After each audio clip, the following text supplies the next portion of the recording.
গাইশাল বলে একটা জায়গা আছে, রেল দুর্ঘটনা হ্যাঁ, হয়েছিল। যেখানে রেল দুর্ঘটনা হয়েছিল সেই সময় নাকি ওখানে প্রচুর লোক তো মারা যায় ওই রেল দুর্ঘটনায়।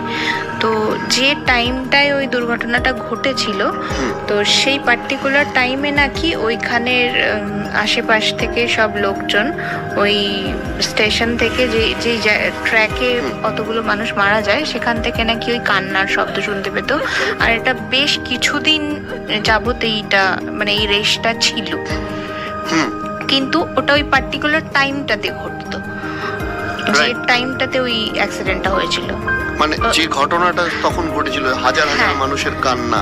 হ্যাঁ, সেই মানে এটা সারাদিন হতো না, কিন্তু ওই পার্টিকুলার টাইমটাই ঘটতো। মানে ওর রেসিডুয়াল হন্টিং যেটাকে বলে। যদি মানে সন্ধ্যে, আমি টাইমটা এক্স্যাক্টলি আমার মনে নেই, যদি সন্ধ্যে 7টায় হয় তো